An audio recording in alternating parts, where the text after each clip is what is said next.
So it's March 28th, 2025. Winter retreat is quickly coming to a close. In Thai we say Bap Diao, meaning like just like that. It just happened. And I certainly, for myself, I just got off a 2-week solitary retreat. Myself, Tanobasi, and Anagarke Andrew were on our 2-week solitary retreat, and kind of good timing for me because I had this back issue. And I'll give a little bit of an update on that just because I think all things the body, mindfulness of the body is always a good thing to be reminded of. And certainly pain and injury is a good way to be reminded of mindfulness of the body. And so I finally got an MRI last Saturday, and but I didn't. I was given a CD of it, and it was interesting and cool to look at, three-dimensionally traveling through my spine in all different directions, but I didn't really know how to interpret it. But then yesterday, I was able to take it into our physiotherapist, and he had it up on his screen, and he said, "See that? That's your spinal cord. See all these discs on your back? See how they're not touching your spinal cord? See how this one disc is bulging out and touching your spinal cord? That's the source of your pain." So it's nice to kind of be able to pinpoint it. And being able to pinpoint it, then I was able to do some physiotherapy and some contortions that were extremely helpful, hence my ability to walk better right now and be in much, much less pain. I mean, I'm in no pain right now, but kind of the little ache comes and goes, but it's so much better. But I just want to be careful because anytime it gets better, I don't want to get too hopeful, too intoxicated with that state of being better. So just to like, okay, it's better. Okay, just be careful. So, but it was like, especially yesterday, after getting because it's clear that there's like a nerve that's being kind of touched and semi-pinned by this bulging disc in my back, but it's not super serious, but it's clearly pressing on the nerves. So, and it has been getting much, much better. I mean, I feel so much better than 2 weeks ago, and definitely better than a month ago when I experienced a lot of pain one morning, which I've already talked about. Don't need to talk about that again. But then yesterday, having this experience of almost like too much excitement at being mostly freed from it, at least temporarily, based on this physiotherapy. And it's kind of like, no pain. Oh, amazing.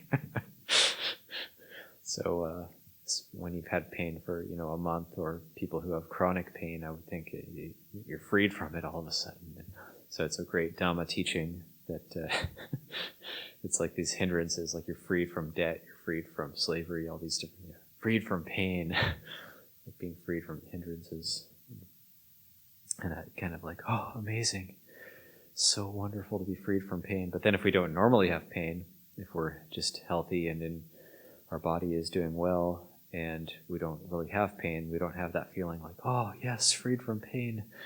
But then when we have the pain and then we're freed from it, it's so amazing. So on my retreat, I did a little bit of translation. A few weeks ago, I read this talk by Luangpo Kun, just to give an introduction of one of the Ajahns who plans to visit us this year. And then on my retreat, I was listening to some talks of Ajahn Liem, and this one particular talk, I felt like I wanted to translate it more, more completely. And so this talk, I'll read this talk from Luangpo Liem that I finished translating this morning. And it's not in any book. It's a talk given in 2003, but it's just, I feel that it's a nice way to end off or round out our readings. And while I've been on retreat, of course, there's been other readings from the community. People have been going down and doing various readings, and I've been hearing good things about those readings. So it's very nice. And of course, this will be what I'm going to read now will be the last reading of the winter retreat.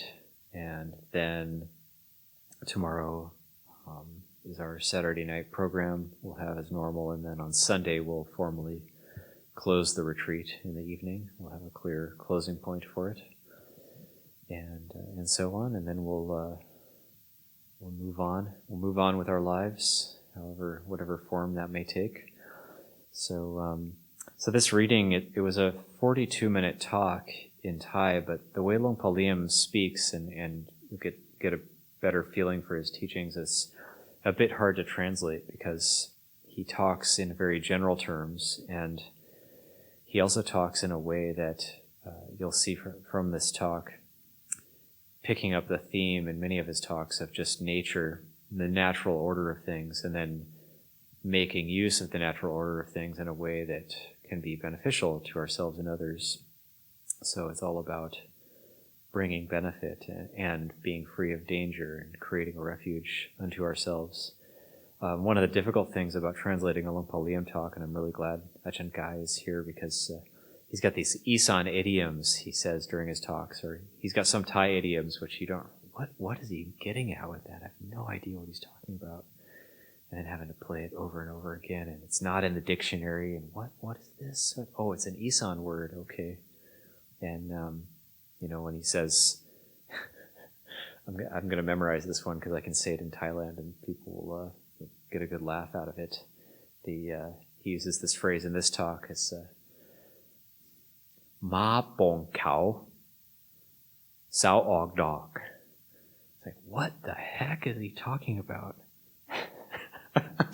He's like, maybe somebody who knows Lao or Isan would know, but we were able to figure it out. But it refers to, and you'll see this in the talk, trying to find some English translation for this. But it's bong is an Isan word which means to sprout. So when horses sprout horns, ma bong kao, horses sprout horns. And sao og dog, pillars bloom flowers. So it's a ancient Isan saying talking about future times. In the future, there's going to be horses with horns and pillars that bloom flowers. This is very similar to the Tibetan saying, in the future times when the iron bird flies, Dhamma will come to the west, is the Padmasambhava prophecy. So this is an Isan version of that, which is kind of cooler than the Tibetan version, I think. But the Isan version, the horses with horns refers to motorcycles, and the pillars with flowers refers to light poles. So we need to do some Thai Google searches to figure this out. But that's also theoretical. It could have other meanings. There's debates about this particular saying, this ancient Isan saying. But Longpa Liem knows it, and he knows many other sayings like this, and he's actually really amazing. So I'll just read this talk, and I think it's just some good reflections, and I'll maybe give a little bit of commentary afterward as well. So the title of this talk is Good People Like to Solve Problems, given on September 7th, 2003. And it's a Dhamma talk given to a group of lay people who came to practice, presumably during a retreat. Like it was a group who came maybe to do some 1, 2, or 3 day meditation retreat at Wat Nong Papong, based on how he's talking to them. You who are interested in following the way of Dhamma practice, create blessings, cultivate principles, and give rise to a sense of ease. Today we have come together to improve ourselves so that we have more peace and happiness in our lives. To this end, we have come today to Wat Nong Papong. Wat Nong Papong is the name of a place on the surface of the earth.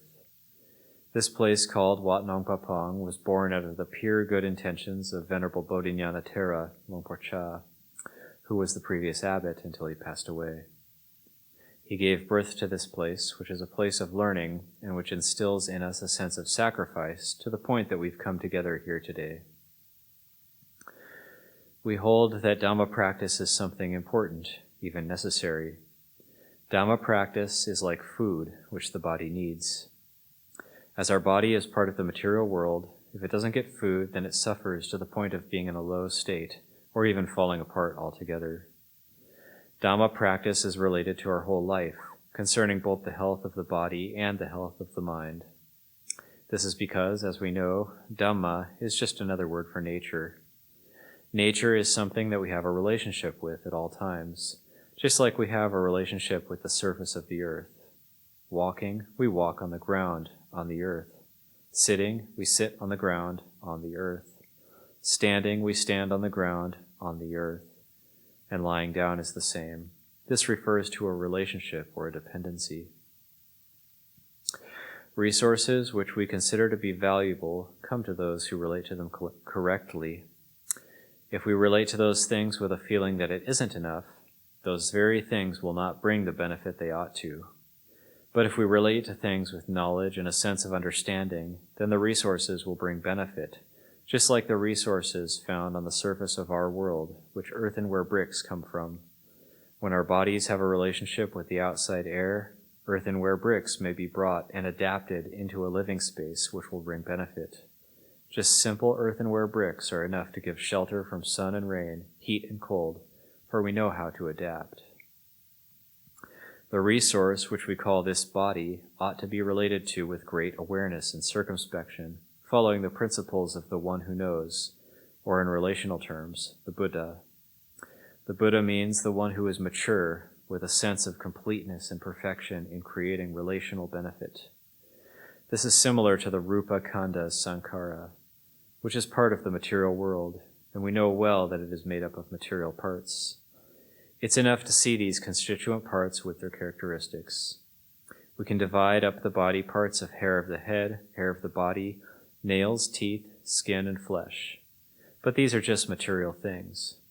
If we divide it up as the four elements, which we call earth, water, fire, and wind, these are properties or acquisitions which collectively make us into offspring and relatives.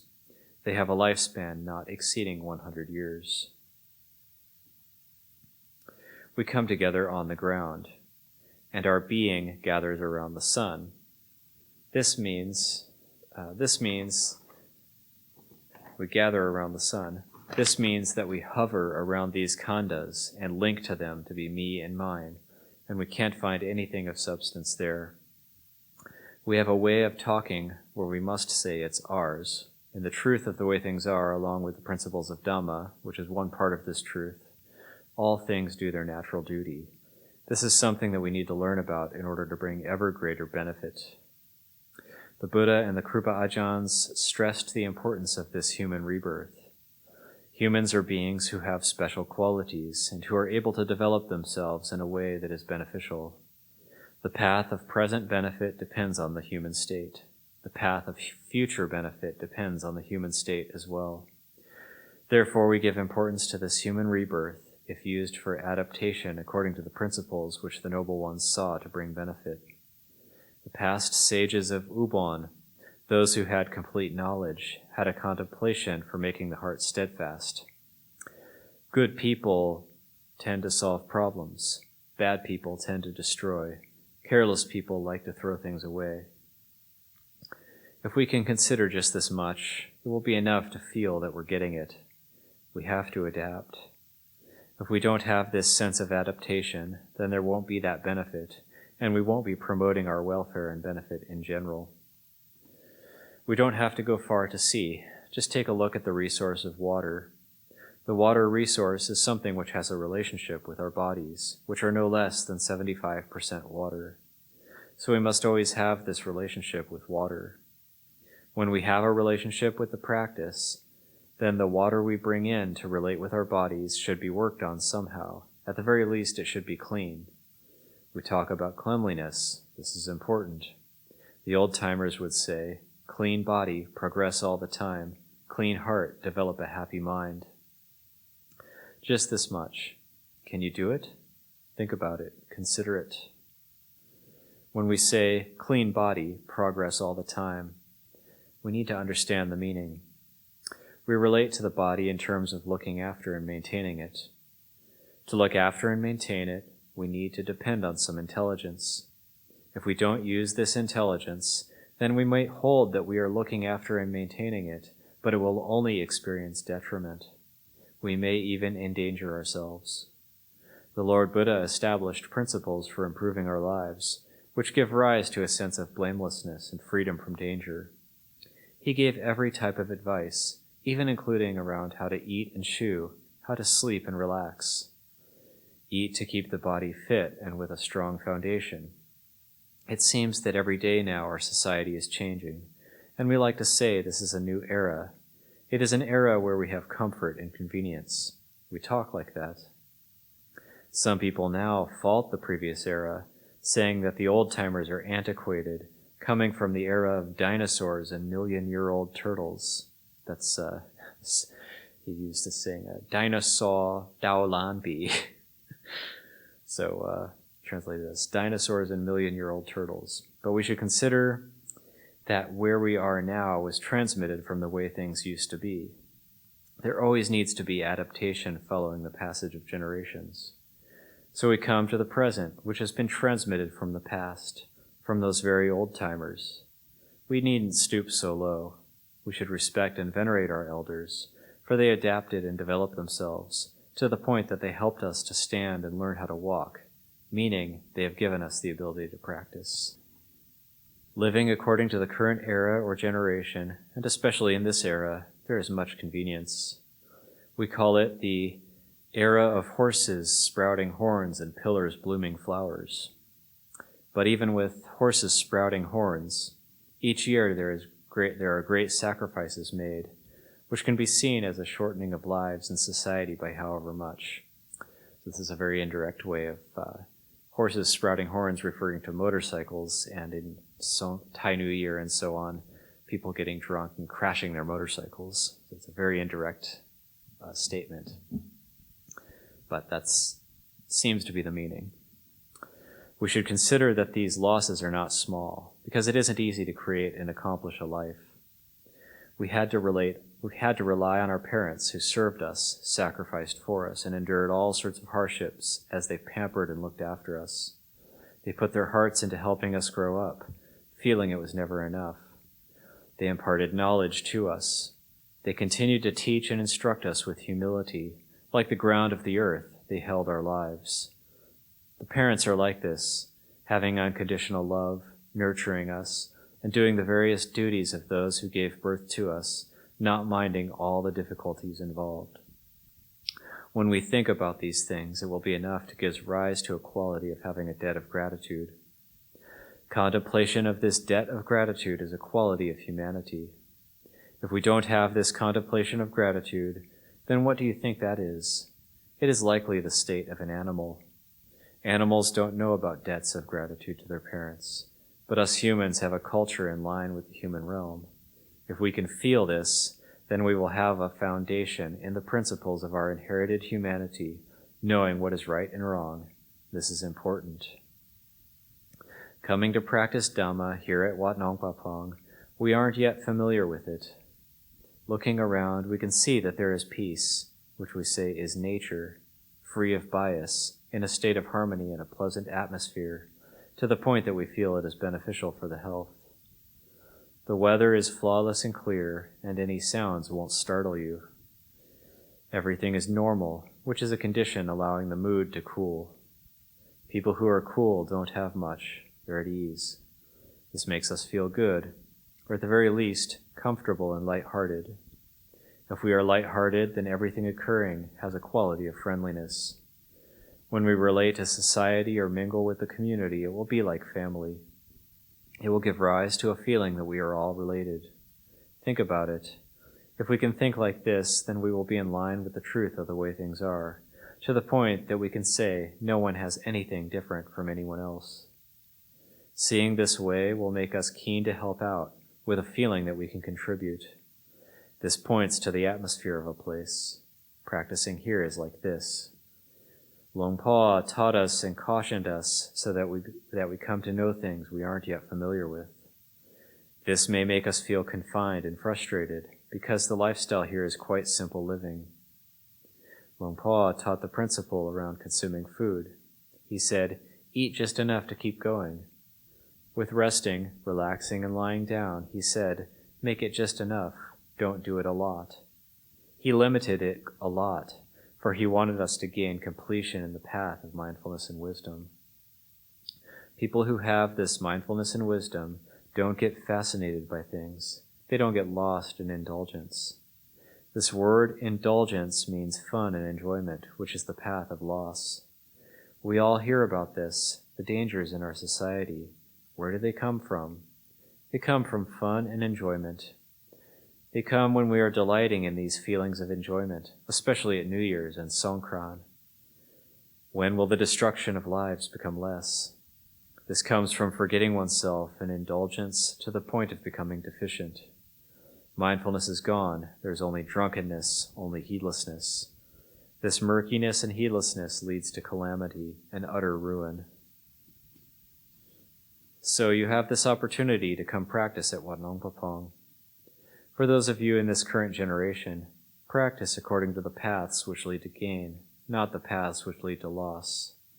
Change to a new program. We had one program for our life, which gave rise to problems and dangers for us. He was actually using the word program. He said, "Don't plan program my change to a new program." We can change to a new program, one which has us on the path leading to benefit in our daily work and daily life practice. Today, relaxing in this place gives the body a sense of convenience. Thinking of the principles which Luang Por led us to practice in this place when he established the boundary. Actually, Wat Nong Papong has two boundaries. One boundary demarcates the women's area, or the mother area, and one is the men's or father area. In our monastic way of speaking, we say monk's area and nun's area. Why is this so? This is to prevent an opening for inappropriate conduct. This is why it was established. In the time of the Buddha, it was like this, with those same boundaries which were referred to as Bhikkhu Sangha and Bhikkhuni Sangha boundaries. He established those boundaries. Why was that? It was to foster mutual respect. Some people might think that he didn't allow them freedom. When we say freedom, it is language we don't understand how to use. Normally, freedom leads to accumulated losses. In the time of the Buddha, freedom referred to those who developed themselves to the point that everything was flawless, who had a pure heart free from all defilement. There was no more link to the world or to sensuality. This was the character of those who had freedom and were harmless. But now freedom means we can follow our will and the dictates of our preferences. This leads to a lack of patient endurance. We can't go without or endure. If we can't go without or endure, where will our power come from? Power, such as electrical power, comes from a dam which holds back the water. The water is directed to where it is necessary. We are like this. If we can't have patient endurance, then we can't get any fruits of labor. There's just chaos. We must be those who can endure. Patient endurance is usable. It is usable for every person in every place, in every situation. We can't live together without patient endurance.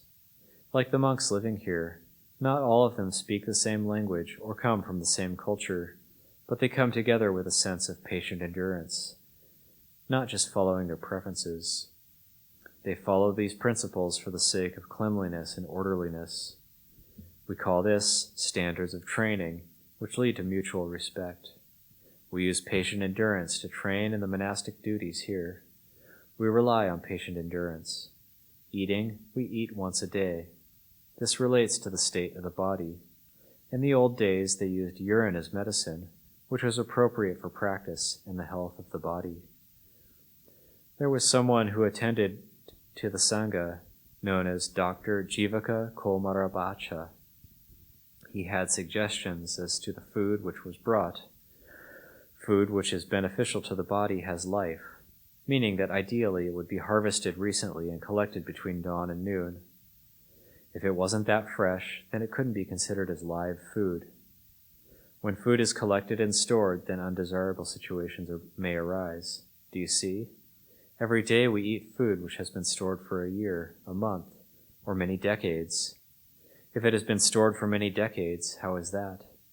It needs preservatives and antifungals so the body doesn't react adversely to it when it is consumed.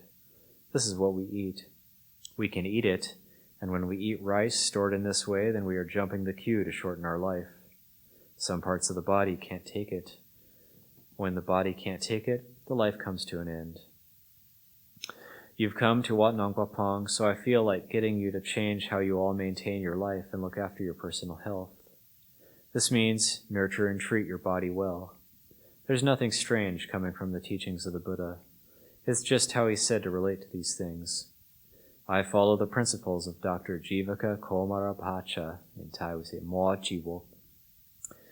Jivaka Komarapacha in terms of food for eating and water for drinking. Dr. Jivaka Komarapacha gave us 5 groups of food which may be used as medicine. What are these 5 classes or groups? He said they are ghee, butter, oil, honey, and sugar. Just that. Those who know how to practice will ingest these in the appropriate amount according to time and place, for the sake of nurturing and maintaining themselves. It's not nurturing in a casual way. It is maintaining and protecting. The old tough Kruba Ajahns who received the teaching transmission for practicing with this used them for protecting from disease. The breath can be used for protecting from disease. Is this possible? There was a legendary Ajahn who lived to be 150. Okay, it's just a legend. He used breath and both dukkha and sukha to maintain himself. This gave him a long life. It's like this at Wat Nong Pah, to make it as clear as possible, losing weight. Losing weight doesn't destroy the body, for it is reduction of fat. It has too much fat. Dr. Jivaka talked about this issue. We can think of the fat in the body like accumulated junk in the body. Once the junk is discarded and the body doesn't have any trash in it, then it will feel clean and strong. This is already good. If it is clean and strong, that's good. The Buddha praised this too. Arogya parama labha. Freedom from disease is the greatest gain. This is food for thought. Therefore, in our path of practice, I urge you to endure a little. It doesn't take much. Today we have come together to practice and train. This is an economy where there's just enough of what we need to keep going. We must rely on patient endurance and frugality. If we don't have patient endurance, it won't be possible. If we do have patient endurance, then we can become a refuge unto ourselves. That's just how it is. If there's no patient endurance, one can't rely on oneself. Keep building it up, building it up. We have come together here to learn about maintaining our lives and about maintaining the health of our body, which will bring great benefit when we know how to make use of it. We've received medicine and that which can be used to nurture ourselves. We've received a foundation for ourselves. When you leave here, use the teachings to dwell in these principles of practice, which will help us to create some benefit with wholesome results, sharing those results with all people we have a relationship with. It depends on this transmission. Do it and you'll see. Live it and you'll know. We say this often. In Isan we say, Chum chon tong tin. I just didn't even try to translate that. Chum chon tong tin. They say it like that. Do it and you'll see. Live it and you'll know. Is a very special holy Ajahn. It is not a conventionally ordained Ajahn, but this special Ajahn teaches about the path which will benefit us and will be useful to us. He will help us to become strong and ultimately lead us to become a refuge unto ourselves. The body does its duty wherever it may be. The path to the toilets helps with this. So that's Longpa Liem's way of speaking, like the body doing its duty and the toilets. And that's the duty of the body, is to do what we do in toilets. So it's his very indirect way of speaking. Today we will eat at some point. But here we don't eat in the evening. Here we hold that the body relaxes in the evening. Don't give it unnecessary work to do. Let it rest for a bit.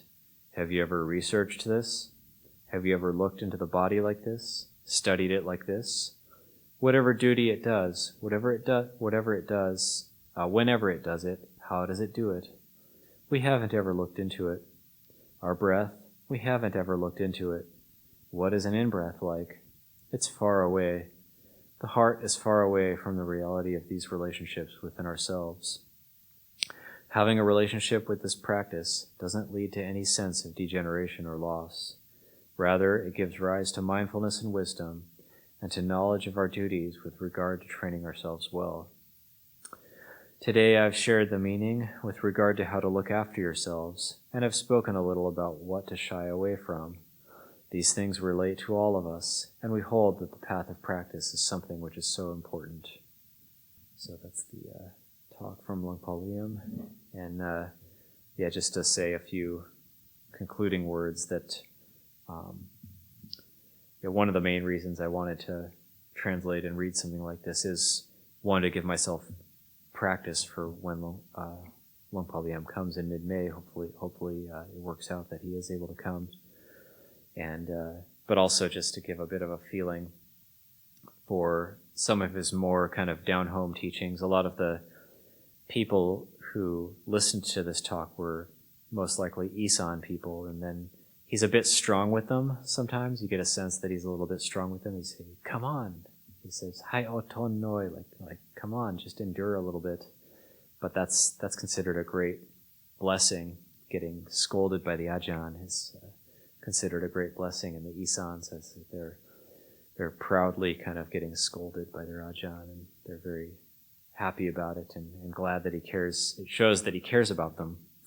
So that's a very Isan thing, and it's quite wonderful. And at first, I didn't understand this when I first went to Wapananachata and Wat Nong Kwa Pong, but that actually it's to get admonished or scolded by a Krupa Ajahn is considered a great blessing. So, and then Lungpa Liem, he's also always focused on not just mental health but physical health. So he's got his different medicines that he works with and hands out to people at times. He had this EM project for a long time, this called Yamak, Yamak, the fermented medicine that he was handing out to people for a period of time, and it could cure things like diarrhea or be rubbed on the skin to cure eczema, things like that. So he's always focused on health of the body as well as health of the mind, and that acknowledgement that when the body is working well, then we can be, if we use it well and we don't get heedless, then we can be of benefit. So I think with that, I'll just leave it there for this evening.